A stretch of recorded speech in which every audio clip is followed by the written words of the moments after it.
Assalamualaikum warahmatullahi wabarakatuh. Jumpa kembali dengan saya In Solihin, pemimpin redaksi harian Tribun Medan dan tribunmedan.com dalam acara spesial kita Ngopi Sore edisi Jumat 29 Maret 2024. Sore ini sudah hadir di Studio 1 tamu spesial Bang Zera Salim Ritonga. Beliau ini Ketua Fraksi PKB DPRD Sumut sekaligus anggota Komisi C DPRD Sumut dan juga Bendahara PKB Sumut, Sumatera Utara. Betul. Bang Zera, bagaimana kabar hari ini? Alhamdulillah, Bang In. Bang In, apa kabar? Alhamdulillah baik. Alhamdulillah, meskipun judul kita Ngopi Sore, iya. tapi nggak ada kopinya. Puasa. Iya. Betul. Hampir jelang Lebaran kita, Bang. 10 hari lagi ya? 10 hari lagi. Iya, betul. Tentu, tapi belum ada bolong ya, Bang? Insya Allah. Alhamdulillah. Amin. Tapi tetap aktivitas kita nggak bisa kurang, Bang. Walaupun Ramadan begini kan tetap mesti semangat kita. Semakin banyak pun. Semakin banyak aktivitas kan, Bang. Iya, apalagi Abang yang ada di kursi wakil rakyat. Betul. Semakin puasa rasanya semakin banyak kegiatan yang harus dilaksanakan. Benar. Itu Bang In. Tribuners, nanti saya akan berbincang dengan Bang Zera terkait bagaimana kemudian kesiapan bahan pokok di Sumatera Utara menjelang Lebaran nanti. Karena Bang Zera ini berada di Komisi C, maka menjadi tupoksi. Betul. Teman-teman di Komisi C, Bang Zera ya. Betul. Tapi sebelum kita diskusi dengan Bang Zera, saya ingatkan Tribuners untuk terus mengupdate informasi terkini melalui dua platform kami. Ada Harian Tribun Medan yang terbit setiap harinya, kemudian ada tribunmedan.com yang menyajikan informasi terkini, detik per detik, informasi-informasi terkait Medan, Sumatera Utara, nasional maupun internasional. Juga bisa Tribuners dapatkan informasi-informasi terkini itu melalui sosial media kami, baik di YouTube, Instagram, Facebook, TikTok, dan lainnya. Bang Zera? Ya, Bang In. Bentar lagi mau puasa. Mau Lebaran, sorry Bang Zera. Iya. Bulan puasa tentu aktivitas banyak, apalagi kemarin setelah Pemilu. berkompetisi. Iya. Ini Tribuners, kabarnya Bang Zera ini kembali dipercaya oleh masyarakat. Alhamdulillah. Di kursi rakyat Provinsi PKB. Ini periode Bang Zera ketiga. Fix suara sudah aman, insya Allah. tinggal nunggu pelantikan kembali.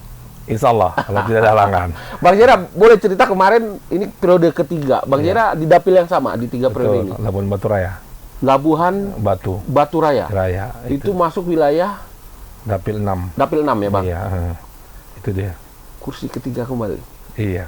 Berarti sudah hampir 15 tahun ya, Bang? 15 tahun. 15 tahun. Oh, jalan 15 tahun. Jalan 15 tahun ini. Iya. 10 tahun sudah lewat. Artinya Tribuners yang berada di Dapil 6 kembali mempercayakan Bang Zera untuk kemudian menjadi wakil rakyat di sana.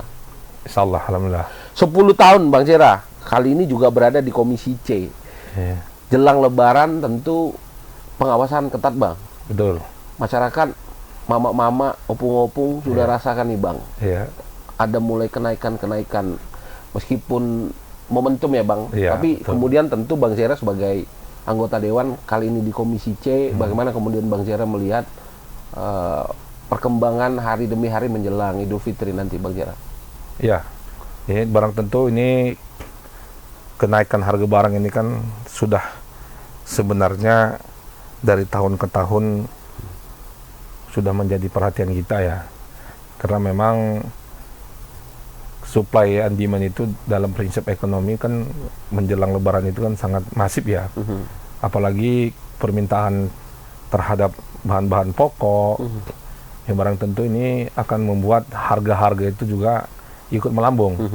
Karena memang mungkin suplainya juga berkurang, permintaan bertambah, sehingga ini harus kita jaga ini, Bang In. Ya. Jadi saya turun ke dapil, turun ke beberapa pasar, melihat kondisi di lapangan. Bahkan alhamdulillah kemarin Pak Presiden Jokowi datang tuh ke Labuan Batu. Langsung ke Labuan Batu ya Bang, Labuan melihat Batu. langsung di sana ya. Langsung ke pasar, ke Rantau Prapat, dan juga ke Gudang Bulog. Melihat kondisi keadaan stok beras yang Stok ada beras. di sana. Itu dia Bang Iin. Nah, tapi biasanya kan gini Bang, teman-teman legislatif itu lebih sakti dalam konteks kalau presiden datang itu kan semua bisa dikondisikan dulu Bang. Iya.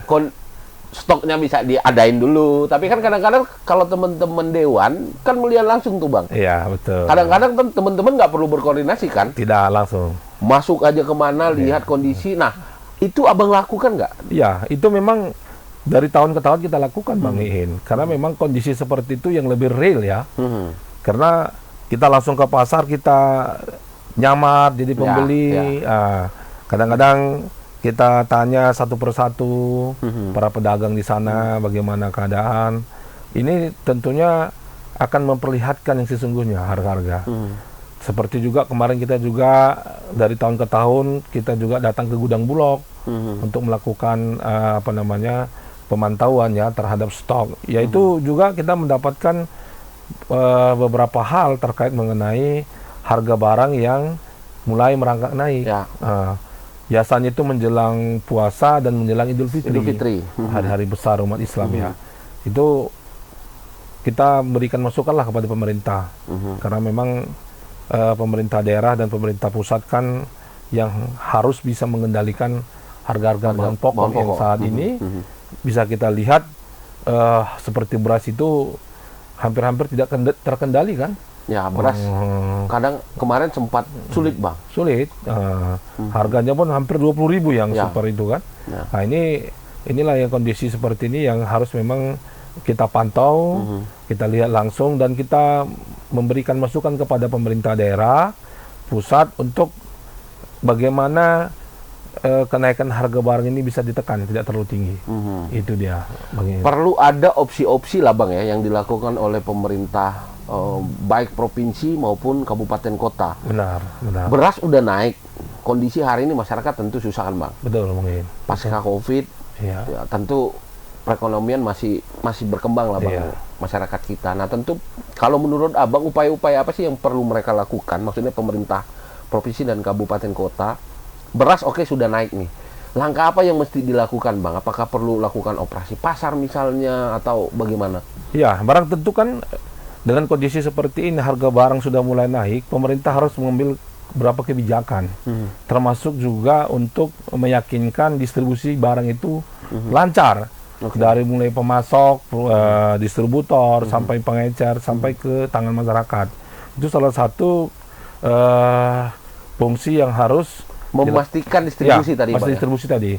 Artinya bisa jadi ada yang tersendat di situ ya Bang? Ya, pasti. Dalam konteks pidana mungkin ada yang main. Ini nanti masuk ke itu yang ketiga nanti. Oke. Jadi itu tadi memastikan distribusi itu mulai dari produsen sampai ke konsumen.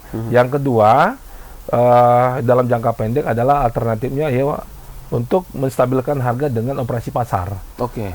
Kalau operasi pasar ini barang tentu bagaimana harga-harga yang selama ini tidak terkendali bisa dikendalikan. Seperti harga beras, harga cabai, kemudian harga bawang merah. Dengan adanya operasi pasar dan minyak goreng ini membuat harga itu pelan-pelan kan bisa mulai stabil karena ada ketersediaan di pasar. Yang ketiga menegakkan regulasi aturan main. Itu tadi pemerintah harus ketat mengawasi terkait para pemasok produsen agar jangan ada main mata. Karena memang mereka kadang-kadang ya tidak semua ya ini oknum ya saya katakan ada mengambil kesempatan posisi bahwasanya karena banyaknya permintaan mereka mengambil kesempatan untuk menaikkan harga barang. Karena dengan kenaikan harga barang ini laba keuntungan margin makin besar ya Bang. Makin besar. Inilah yang harus diantisipasi pemerintah supaya dipastikan jangan ada penimbunan barang oleh pihak oknum-oknum tertentu yang tidak bertanggung jawab, Bang Iin. Itu dia. Bang, ini kan kemarin teman-teman legislatif mengikuti pemilu kemarin. agenda kedewanan kan ini masih jalan nggak, Bang? Masih Masih jalan terus, aktif terus. Walaupun kemarin pencoblosan, tapi sampai hari ini teman-teman di legislatif itu tetap beraktivitas. Nah, Benar. sudah adakah, Bang, kemudian rapat koordinasi? Biasanya kan sering tuh, Bang, rapat koordinasi antar stakeholder tuh pemerintah, misalnya di Sprindakop, misalnya, atau Bulog segala macam. Nah, itu bagaimana? Rutin nggak kita lakukan itu? Kan itu menjadi ajang teman-teman legislatif untuk memberikan masukan secara langsung, Bang. Iya, itu memang harus dilakukan. Walaupun apapun yang terjadi, walaupun ada kemarin terkait konstelasi politik, tapi tidak mengganggu kegiatan-kegiatan kita dalam hal pengawasan terhadap kebijakan pemerintah, termasuk juga mengenai harga-harga barang yang sekarang ini sudah mulai melambung naik kan. Nah, kita melakukan rapat-rapat dengan pihak-pihak terkait, seperti para pemasok, kemudian juga pemerintah daerah melalui dinas perdagangan, kemudian kita langsung ke lapangan melihat kondisi di pasar-pasar, di para produsen. Ini tetap kita jalankan, karena ajang politik itu kan jangan sampai mengganggu posisi atau situasi keadaan masyarakat yang saat ini bisa kita lihat masih dalam keadaan yang masih ya susah lah, saya bilang. Karena kenaikan harga barang, pendapatan tidak bertambah, sehingga ini membuat mereka serba kesulitan lah.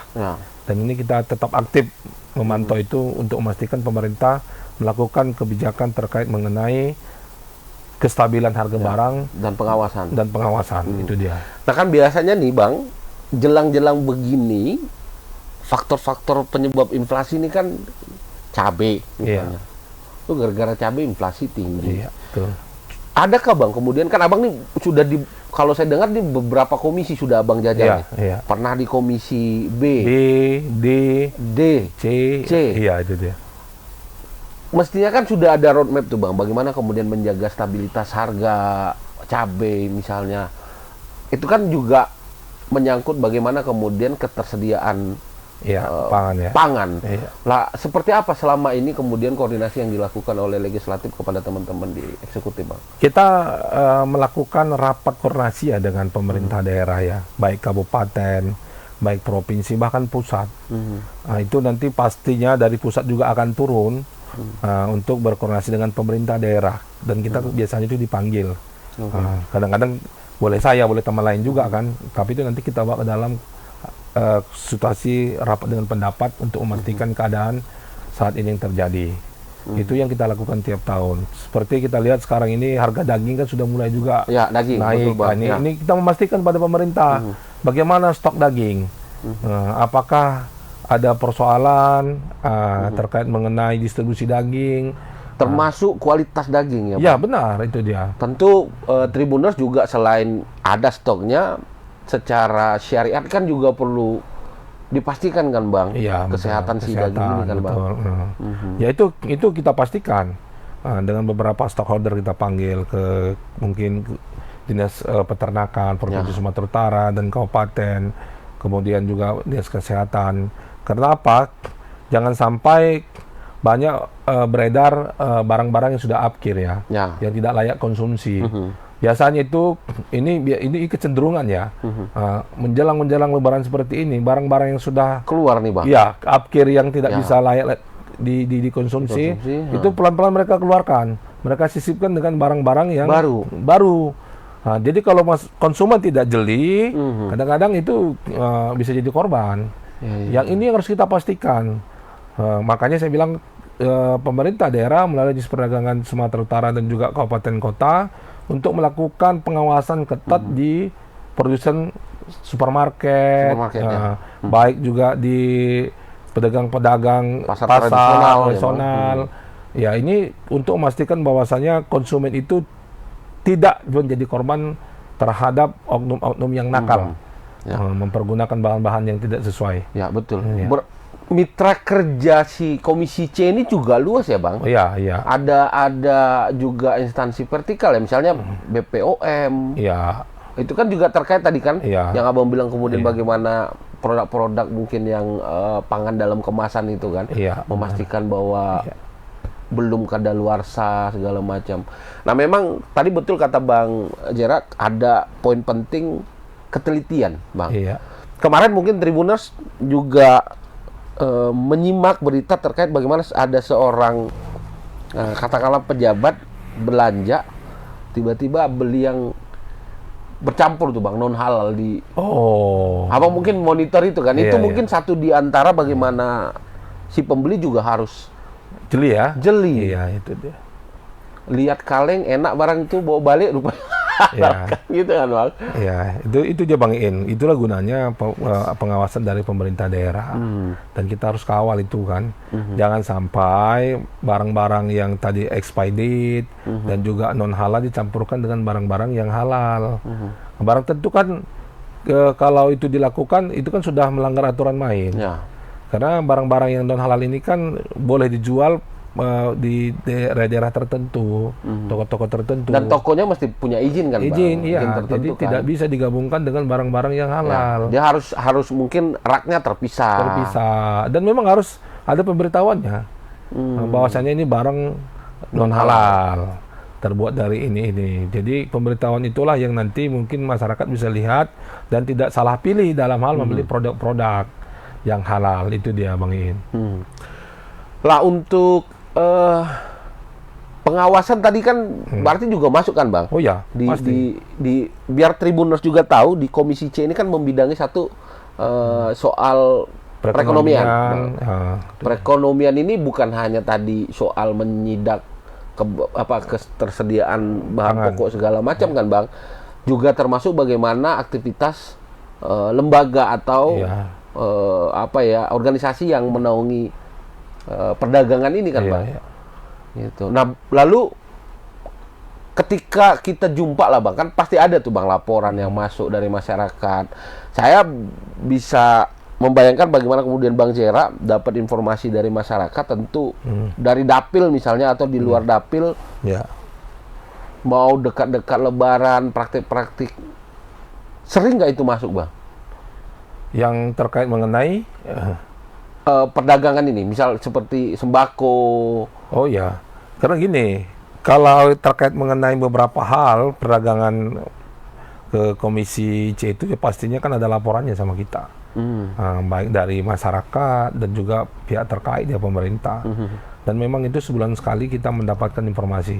Selain itu juga kita mendapatkan informasi dari media-media juga. Oke. Itu yang jadi atensi kita untuk melakukan tindak lanjut pengawasan terhadap isu-isu berkembang yang ada di masyarakat. Itu dengan itu kita panggil sesi terkait, maka kita petakan apa yang jadi persoalan, bagaimana solusinya, dan bagaimana tindak lanjutnya, dan target-target apa yang harus kita lakukan, kita dapat untuk menyelesaikan persoalan-persoalan yang ada di masyarakat. Itu dia mungkin. Artinya sampai menuju ke Idul Fitri nanti kan pengawasan masih kita terus lanjut Bang. Masih. Bisa teknisnya itu apakah mesti, katakanlah Bang Jera lakukan peninjauan lah sebagai pribadi anggota dewan di katakanlah di dapil Abang. Boleh.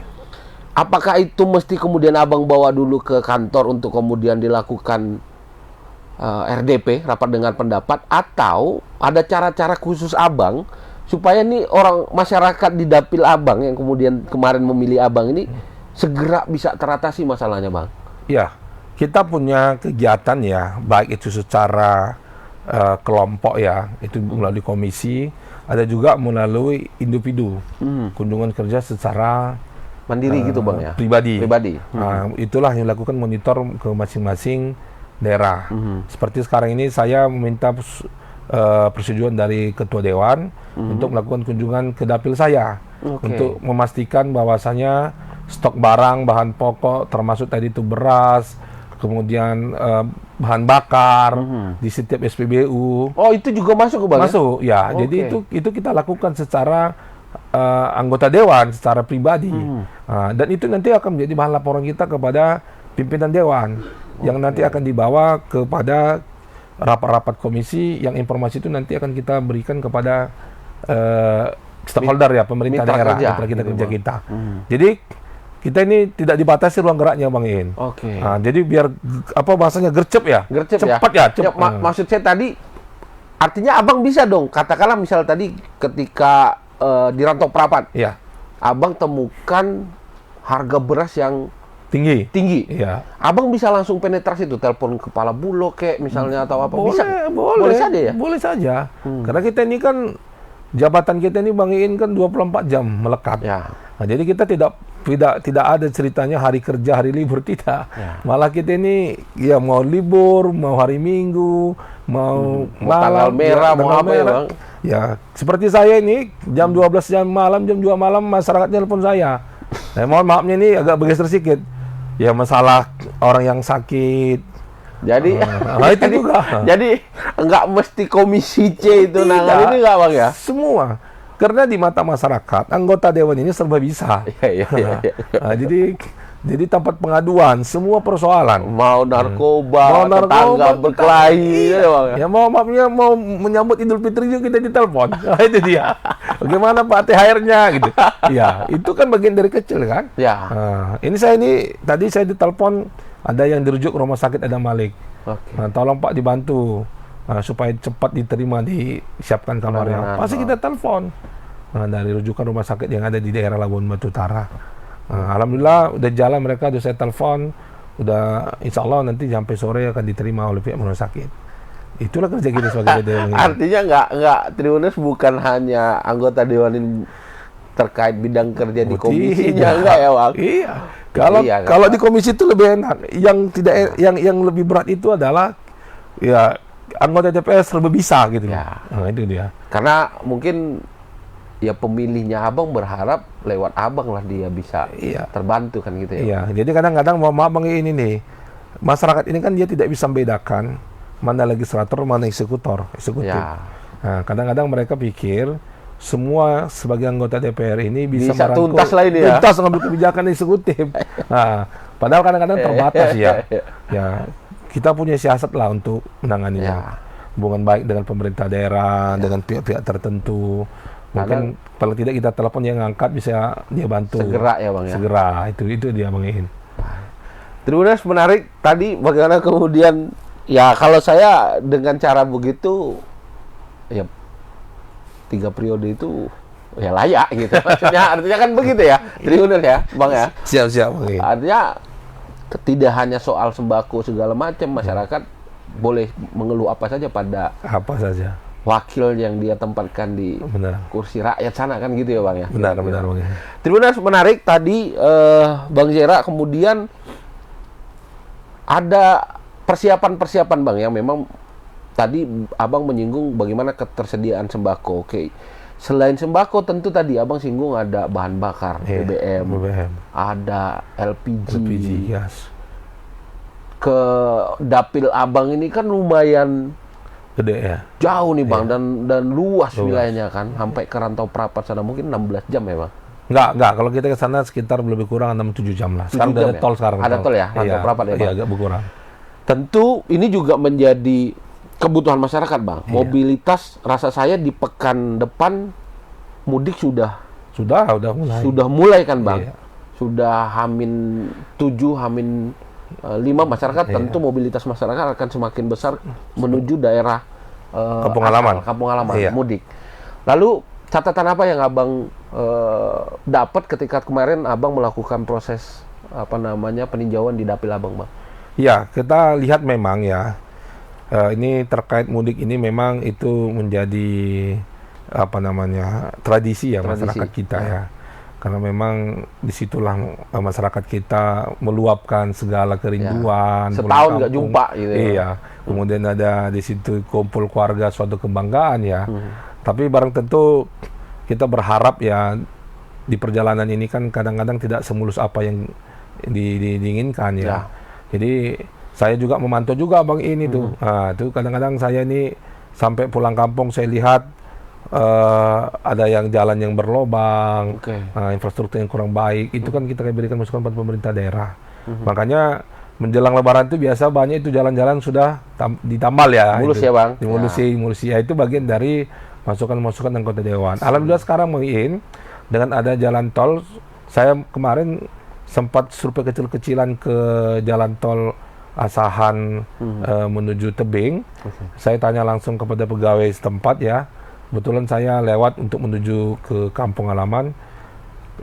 Tanggal 5 ini katanya jalan tol Tebing Asahan akan dibuka. Oke. Barang tentu itu kan mempermudah Mempercepat, mempermudah mobilitas masyarakat ya, dan juga barang tentu lebih aman lah dibandingkan di jalan arteri biasa ya, karena kan padat lalu lintas macet dan juga banyak kendaraan sepeda motor yang kadang-kadang pas bulan puasa nggak berburit kan, ini kadang-kadang membuat jalan itu bisa macet dan juga terganggu. Oleh karena itu saya lihat alhamdulillah pada tahun ini lebih kondusif lah dibandingkan tahun lalu, karena ada banyak infrastruktur jalan yang sudah memadai melalui jalan tol, sehingga akses jalan, kemudian kelelahan pengendara pun bisa teratasi dengan akses jalan tadi yang lebih mudah lah. Itu dia Bang Iin. Nah kemudian pemantauan Bang, kan tadi kebutuhan mudik itu tidak hanya kemudian jalan yang bagus Bang, bisa juga masyarakat berharap ketersediaan bahan bakar mungkin. Kemudahan kan tentu Pertamina juga mesti memantau stok mereka di wilayah-wilayah padat arus mudik ya Bang ya. Ya saya lihat sampai sekarang tidak ada persoalan ya, karena baik BBM subsidi non subsidi saya lihat di masing-masing tempat pengisian bahan bakar SPBU masih aman lah. Dan juga di jalan tol juga kita punya SPBU juga ya kan. Jadi ini barang tentu kita memastikan dari pihak Pertamina ketersediaan ini bukan hanya menjelang, tetapi plus arus balik juga harus dipersiapkan sehingga ada jaminan pada masyarakat tidak kehilangan bahan bakar tidak sulit untuk mendapatkannya. Itu dia, itu Bang Iin. Baik Bang Jar. Tribuners, saya ingatkan kembali untuk terus mengupdate informasi terkini kami melalui dua platform. Ada Harian Tribun Medan yang cetak setiap harinya, kemudian ada tribunmedan.com yang menyajikan informasi detik demi detik, perkembangan informasi apa saja di wilayah Sumatera Utara, nasional maupun internasional. Bang Jera, ini kan hampir 5 tahun periode selesai. Di periode kedua. Tanggal 14 bulan 9 selesai. 14 bulan 9 September ya Bang, untuk kemudian dilantik kembali. Di bulan 9 juga. 9 juga Bang, berarti langsung. Iya, langsung. Oke. Nah, ini 5 tahun, 2 tahun terakhir, kan setahun terakhir lah ini Bang. Setahun terakhir kan Pemprov dipimpin oleh PJ Gubernur Pak Hasanuddin. Nah, sebagai anggota legislatif, bagaimana kemudian Abang melihat perkembangan dari kepemimpinan Pak Gubernur ini Bang, PJ Gubernur kita? Ya, kalau saya katakan sekarang ini kan mungkin Pak PJ ini kan masih menyesuaikan ya, dan keadaan sekarang ini berbagai hal terkait mengenai kondisi saat ini adalah yang dia perbaiki ya. Tentang mungkin kondisi keuangan, kemudian pendapatan asli daerah, saya lihat sudah ada progres ya terkait mengenai itu. Kemudian struktur organisasi SKPD, saya lihat juga sudah mulai dia rampungkan. Mana yang kemarin kosong-kosong, mana yang PLT-PLT, dia definitifkan. Ya, terkait mengenai kebijakan anggaran, barang tentu ini kan dia tinggal menjalankan saja. Karena ini sudah anggaran tahun lalu yang sudah disahkan sama DPR bersama gubernur yang tahun lalu. Ya, artinya apa yang dilakukan saat ini kan pastinya kan secara normatif lah ya. Karena ruang geraknya pun sudah saya bilang tidak terlalu bebas lagi. Karena visi misi PJ sekarang ini kan tidak bisa dikatakan visi misi PJ, tapi visi misi pemerintah pusat. Karena dia adalah bagian dari pemerintah pusat. Itu dia. Tidak dihasilkan dari pemilihan rakyat langsung. Mungkin nantilah ini mungkin di tanggal Oktober ada tahapan sudah akan mulai juga Bang ya, untuk eksekutif ya Bang. Bila juga saya lihat progres terkait mengenai ajang nasional ya untuk pekan olahraga ya. PON ini kita lihat sudah ada progres. Alhamdulillah sudah mencapai, saya lihat hampir 60% ya. Yang ditargetkan pada tahun ini di bulan 7-8 itu sudah selesai. Jadi ini bagian juga kita apresiasi pada pemerintah daerah Sumatera Utara, khususnya Pak Gubernur Pak ya. Nah, jadi beliau ini kan orang Palembang nih. Oke. Nah, jadi orang Palembang itu kan tidak seperti orang Medan. Apa yang dirasakan langsung keluar. Iya, iya. Nah, dia lebih banyak senyum-senyum, ya kan, siap. Ya artinya saya katakan ya masih normatif lah berjalan seperti yang ada itu. Bang In. Nah, Bang Jera, ini periode kedua hampir selesai. Ya. Akan dilantik menjadi periode ketiga nanti. Iya. Nah, Bang, tentu Abang punya catatan di wilayah Dapil Abang. Iya. Apa sih yang diharapkan oleh masyarakat di Dapil 6, tempat Abang kemudian dipilih untuk kemudian dipercaya kembali menjadi anggota legislatif di DPRD Sumatera Utara, Bang? Ya, Bang In. Dapil saya itu 3 kabupaten, Bang In. Labuhan Batu Utara, Labuhan Batu Induk, Labuhan Batu Selatan. Dari seluruh daerah yang sudah saya jalani, ada beberapa hal ya yang harus menjadi fokus pemerintah daerah. Yang paling pertama itu adalah infrastruktur jalan. Itu masih PR pemerintah daerah, pemerintah Sumatera Utara, karena kondisinya itu belum bisa dikatakan 70% baik. Oke. Masih di bawah 80%. Itu jalan provinsi, negara, atau kabupaten kota, Bang? Sama? Jalan kabupaten, saya lihat hampir 70%, Oke. belum baik. Jalan provinsi sekitar 80% masih baik, 20% lagi masih ada perlu penanganan. Kalau jalan nasional juga perlu ada pelebaran jalan, karena kondisi-kondisi masyarakat kita sekarang ini kan bertambah penduduknya, kepadatan, sehingga jalan yang di Labuhan Batu Raya itu boleh dikatakan masih sempit. Rasanya menyempit gitu, Menyempit Bang, ya. Nah, karena kepadatan kendaraan sekarang ini kan. Karena di Labuhan Batu Raya belum ada jalan tol, Bang In. Oh gitu, Bang. Nah, karena batas asahan saja. Kemarin melalui Menteri Koordinator ya, Pak Erlangga mengumumkan bahwasannya jalan tol Dumai Rantau Prapat, asahan Labuhan Batu di-dropping, dibatalkan. Kenapa, Bang? Saya juga nggak tahu alasannya kenapa. Padahal itu juga penting ya, Bang, dan ya, mungkin mobilitas yang tadi 8 jam itu bisa terpangkas. Yang kedua, di sana, Bang In, produktivitas pertanian itu sangat tinggi. Khusus itu perkebunan kelapa sawit dan karet. Artinya PAD-nya Sumut itu ada di sana besar. Di sana sangat besar. Jadi sawit ini kan, Bang In, membutuhkan jalan yang baik, infrastruktur yang baik, supaya harganya juga jangan terlalu rendah, menekan biaya ongkos. Tapi yang terjadi sekarang ini, masyarakat untuk kos biaya itu hampir 50% dari harga pokok bahan kelapa sawit tadi, buah kelapa sawit. Dari harga jual 50% itu transportasi.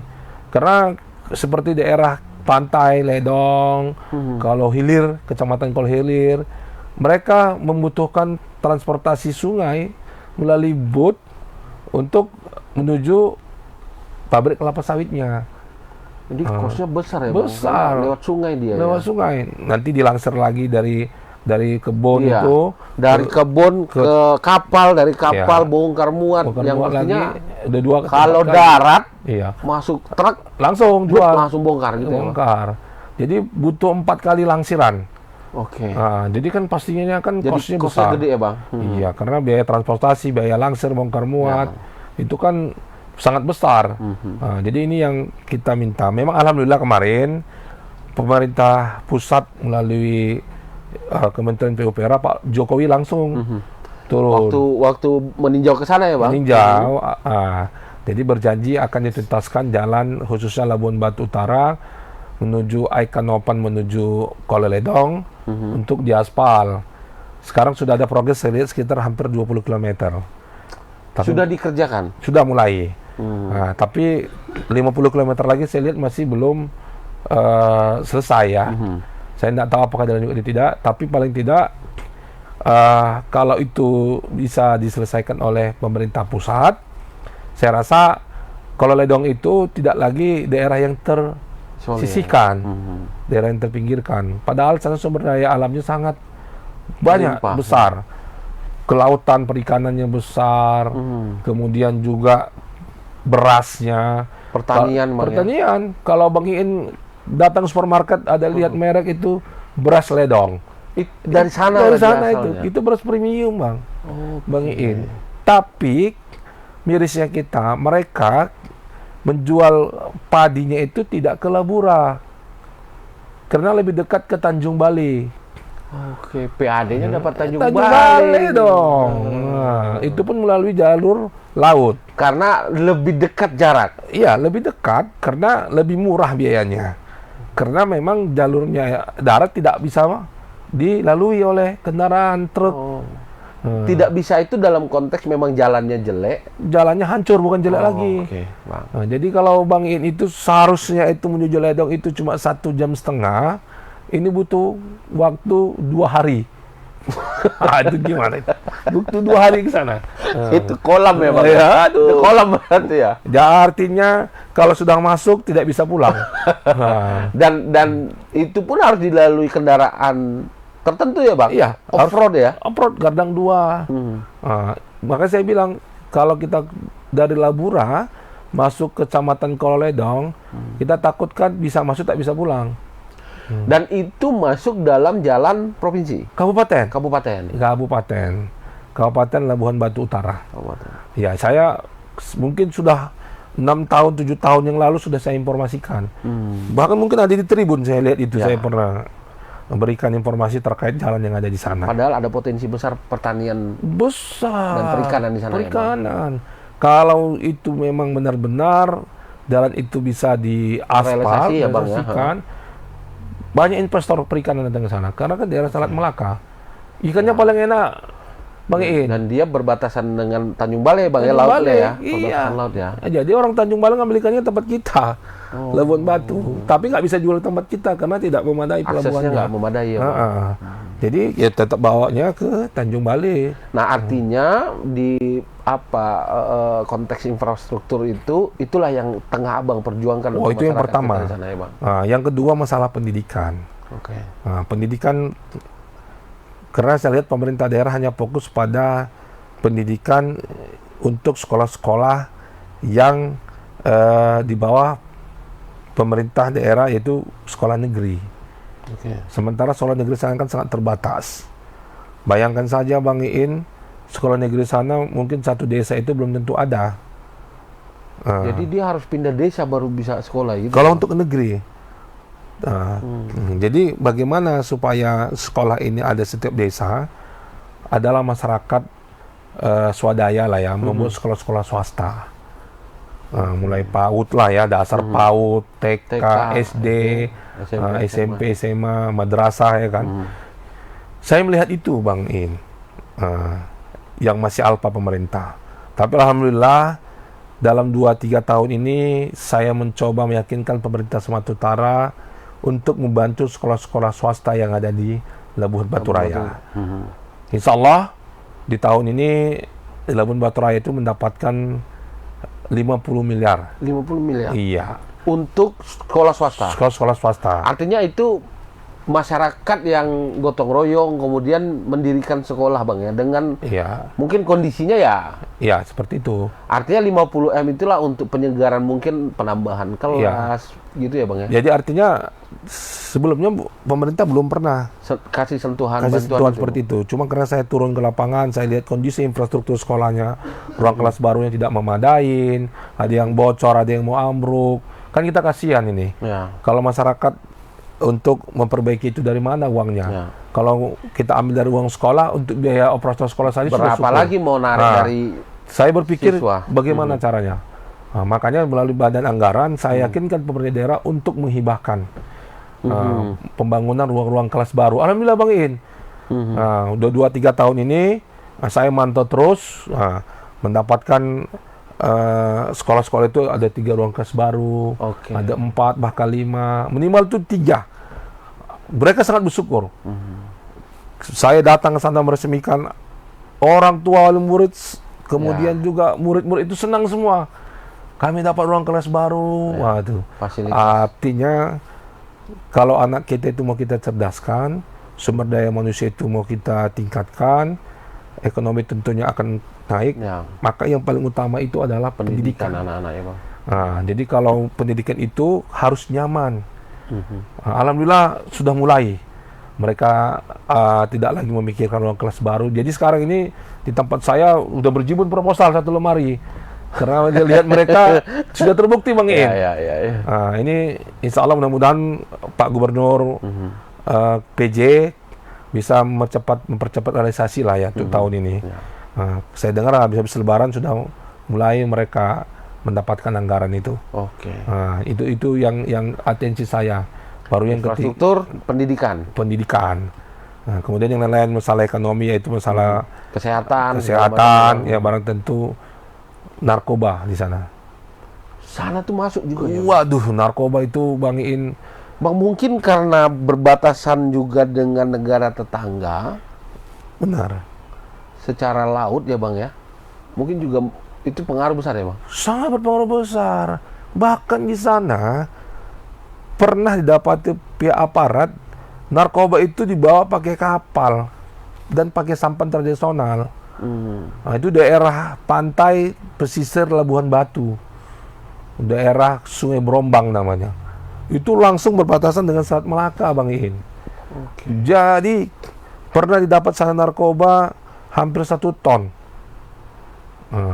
Artinya bisa jadi di sana jadi pintu masuk ya Bang? Pintu masuk. Ini yang sangat miris ya kita. Mohon maaf, saya khawatir loh Bang Iin. Dengan generasi muda kita di sana. Bukan lagi kita khawatir di kota ya. Sekarang lebih khawatir di desa. Dia masuk lewat desa hari ini. Di desa. Jadi di sana kan pengawasannya kan tidak ketat. Ya. Karena kita tahu lah personal kan terbatas. Ya, mendengar cerita Abang lagi ya kan di wilayah itu. Jalan. Jalan. Susah. Susah ke dalam. Ya. Mereka itu kurir-kurir narkoba itu dibayar mahal dan mereka tidak tahu siapa menerima. Mereka hanya letakkan pada satu tempat. Saya dapat itu kemarin informasi daerah Ajamu, Kecamatan Pandehilir. Nanti ada yang ngambil di situ? Iya. Jadi narkoba itu ditanam, dikubur di dalam lumpur. Dan nanti itu akan diambil. Ada orang yang datang ngambil ke situ ya Bang? Itu. Dan informasi itu bocor. Makanya kita Nah mungkin Tribuners ini juga menjadi masukan lah bagi aparat penegak hukum kita ya Bang ya, baik itu kepolisian, TNI, BNN misalnya yang kemudian, karena memang satu di antara program PJ Gubernur juga menghadirkan penindakan narkoba. Zero narkoba dimulai dari tingkat sekolah dasar Bang. Di sekolah mau SD, SMP, SMA itu sudah zero narkoba. Tapi memprihatinkan ketika ada cerita Abang, mungkin di sana kalau udah tontonan jadi pintu masuk kan Bang? Bang Iin, kalau tidak salah ya, Labuan Batu itu nomor 1 Sumatera Utara pengguna narkoba. Pengguna narkoba? Iya. Dan nomor 1, dulu nomor 2, nomor 1.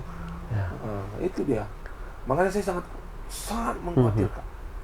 Dan layaknya kemudian Abang juga berkomunikasi ya Bang ya dengan stakeholder lain untuk. Ya.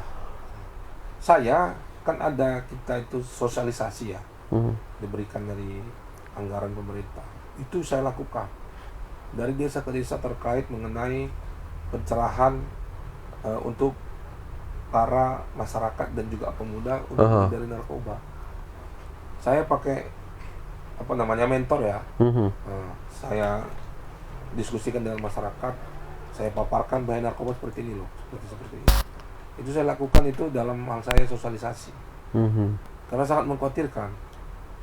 Jadi sudah tidak heran lagi kalau Bang Iin sana melihat narkoba itu seperti kacang goreng. Gitu ya Bang ya? Nggak susah, nggak pakai. Lebih parah dari Medan rupanya ya Bang? Dari Medan. Karena memang kan daerah pesisir pantai. Ya. Kemudian kan pantauan kan tidak terlalu ketat. Ya. Itu yang sangat bahaya Bang Iin. Nah, baik Tribuners, tadi Bang Jera menyampaikan informasi yang bagi saya luar biasa patut menjadi perhatian kita bersama. Bagaimana kemudian narkoba konteksnya sudah mulai masuk di wilayah pesisir kita di sana ya Bang ya? Bukan mulai lagi Bang, sudah masuk. Mengkhawatirkan. Ya. Mengkhawatirkan Bang. Dan bisa jadi ini menjadi masalah besar nanti ya Bang. Baik dari kesehatan, baik dari mental anak-anak kita di sana. Pasti Bang Iin.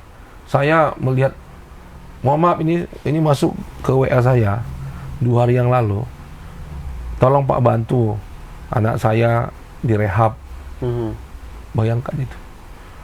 Anak yang masih umur 17 tahun. 17 tahun, usia SMA lah gitu Bang. Usia produktif kan. Sudah kena narkoba Bang. Jadi kadang-kadang saya serba salah. Nah, mereka suruh bantu saya mengurus anaknya supaya direhab, jangan supaya ditahan di kepolisian. Di satu sisi kan saya ini kan orang yang sering berkampanye supaya masyarakat itu rasanya gerah gitu Bang. Iya. Nah, jadi di sana bukan lagi tempat konsumen pemakai, tapi pengedar. Pengedar besar di sana. Abang searching aja di media itu, Labuan Batu itu sering kedapatan orang pakai membawa narkoba. Bukan sekilo 2 kilo mungkin. Udah ton-tonan puluhan kilo tonan. Itu. Nah, Tribuners, mungkin ini bisa menjadi masukan bagi aparat penegak hukum kita bahwa ada masalah besar terkait peredaran narkoba di wilayah sana ya Bang. Nah Bang Jera, sebelum kita menutup ngopi sore edisi hari ini, walaupun tidak ada kopinya Bang Jera. Iya. Puasa. Mesti setelah maghrib kita hadirkan kopinya. Siap. Mudah-mudahan 3 hal penting tadi yang disampaikan Bang Jera bisa diatasi Bang. Dan keberadaan Bang Jera sebagai wakil rakyat mewakili masyarakat di Dapil 6 sana bisa memberikan kontribusi Bang. Nah Bang Jera, sebelum menutup ngopi sore kita hari ini, mungkin ada hal yang Abang ingin sampaikan kepada masyarakat di daerah Dapil Abang maupun masyarakat di Sumatera Utara. Satu, terkait bagaimana kemudian menghadapi Idul Fitri, dan kedua bagaimana kemudian menghadapi tantangan bangsa ke depan Bang. Baik, terkait tema hari ini kepada rakyat Sumatera Utara ya, dan juga khususnya dapil saya, terkait mengenai keadaan harga-harga barang, saya lihat sudah mulai stabil Bang, karena ada peran pemerintah mulai operasi pasar. Kemudian yang kedua, konsumen, masyarakat jangan panik.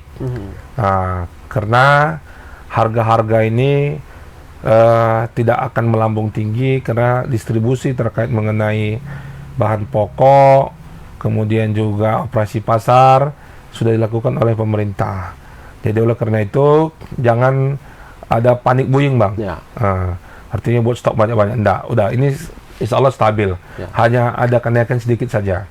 Kemudian terkait mengenai anak bangsa, khususnya itu para masyarakat Sumatera Utara, terkait narkoba ini tolong Bapak Ibu sekalian sama-sama kita pantau anak-anak generasi muda kita, karena sangat mengkhawatirkan. Di bulan puasa ini adalah tempat kita mengintrospeksi diri, melatih anak-anak kita supaya jangan terpengaruh negatif narkoba. Pilih teman yang baik, jangan sampai orang-orang yang bergaul dengan anak kita ini orang-orang yang ingin menghancurkan masa depannya. Kemudian yang terakhir, kepada pemerintah Sumatera Utara, ayo sama-sama kita membangun Sumatera Utara seperti tagline yang saya katakan selama ini. Ayo kita bangkit bersama untuk memajukan Sumatera Utara.